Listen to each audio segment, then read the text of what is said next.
দিলাম সবই সুস্থ রয়ে গেল, ব্যাগ নিয়ে গেল খাটাইছে। মুরগি কতগুলো আছে এখন? 6টা। আর আপনার ওই যে ভ্যাকসিন গুলা করেন না আপনি যে যার। আসসালামু আলাইকুম, সবাই কেমন আছেন? আশা করি সবাই ভালো আছেন। আলহামদুলিল্লাহ আমিও ভালো আছি। তো আজকে চলে আসছি সনকা গ্রামে। তো সনকা গ্রাম বলতে নদীর এই পাশে আর কি। তো নদীর এই পাশে যাওয়ার কারণ হলো, তো আমার এক খামার আর কি পুরাতন। তো ওই খামারিটা আপনি দেখা গেছে, আপনি তোরা সবসময় তো শুনছেন যে সবাই হলো মোটামুটি লাভ করে, কিন্তু এই খামারি সবসময় লস করে। তো আসলে ওনার লস হওয়ার কারণটা কি, এই যে আপনাদের আজকে দেখাবো আর বিস্তারিত ওনার সাথে কথা বলবো। আসলে কোন সমস্যার কারণে আসলে ওনার মুরগিগুলো থেকে এরকম লস হইতেছে বা মুরগিগুলো এরকম মারা যাইতেছে। কোন মুরগি আপনি ঠিক মতো দেখা গেছে বা মানে বড় হইতে পারতেছে না, তার আগে রোগ বলায় আক্রমণ হয়ে যাইতেছে। তো আসলে এই বিষয়ে আসলে কোন সমস্যার কারণে আপনার মুরগিগুলো এরকম হইতেছে, তো ওনার সাথে বিস্তারিত কথা বলবো। আসলে বাড়িতে কে আছে জানি না, তো ওই খামারির বাড়ি যাব, ছোটোখাটো খামারি যদিও। তো আসলে ওনার যে সমস্যাগুলো আমি এর আগে দেখছিলাম, আসলে ওনার ঘরে মনে হয় মেবি ওই ধরনের কোনো সমস্যা হবে। তো দেখা যাক, দেখি যাই ওনার খামারের কী অবস্থা।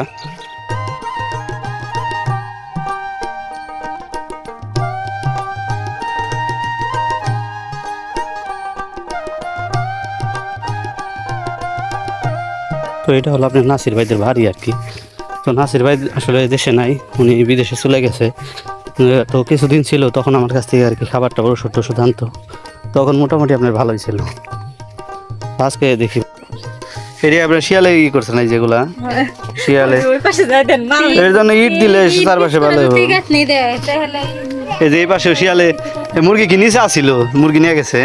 মনে করে যেগুলো 8টা রাখে দিয়েছিলাম, আমি আবার ইয়ে গেছি বাবুর বাড়ি গেছি, পরে একটা নিচে পড়ে গেছে, মানে বেড়া দিয়ে আমি শ্বশুর ধরতে পারো নাই। ওই পাশ দিয়ে তো পুরাটাই ফাঁকা, শিয়াল তো এমনি আইবো নিচ দিয়ে।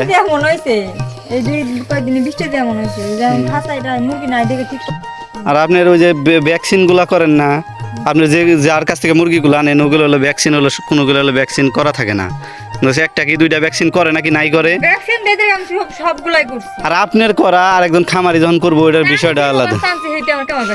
আপনার বোর্ডিং হয় নাই, আপনি জিরো বাচ্চা মনে করেন যায় আনেন, আপনি কি বোর্ডিং মনে করতে আছেন যে বোর্ডিং সহজ?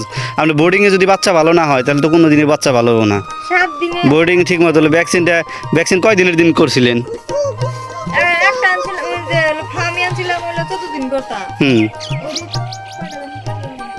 যাই হোক, আপনার বাচ্চার ভ্যাকসিন করবেন 1 থেকে 5 দিনের ভিতরে একটা, ঠিক আছে। আর একটা হলো আপনার গাম্বুরা ভ্যাকসিন, ওইটা করবেন আপনার দিনের ভিতরে, আপনার 10 দিনের ভিতরে। তারপরে যে উপরের টিন, নিচে টিন। আর যদি শীতের দিনে এটা পুরো আটকে দেন, যাতে ভিতরে যদি লিটার মিটার পরে থাকে গ্যাস হয়, তাহলে গ্যাস বাইরে বগন দিয়ে, তখনই তো ঠান্ডা লাগে আপনার। তারপর লস হলে এটা আমি দেখবো নিব, ঠিক আছে। আমি যেমনি যেগুলো ডোয়া বাইন্দা দেন রিক্স তাই নেন। যদি আমি মুরগি দিলাম সবই সুস্থ রয়ে গেল, ব্যাগ নিয়ে গেল খাটাইছে, তাইলে তো আর হইব না, বুঝেন নাই। ফার্মি মুরগি কতগুলো আছে এখন? 6টা।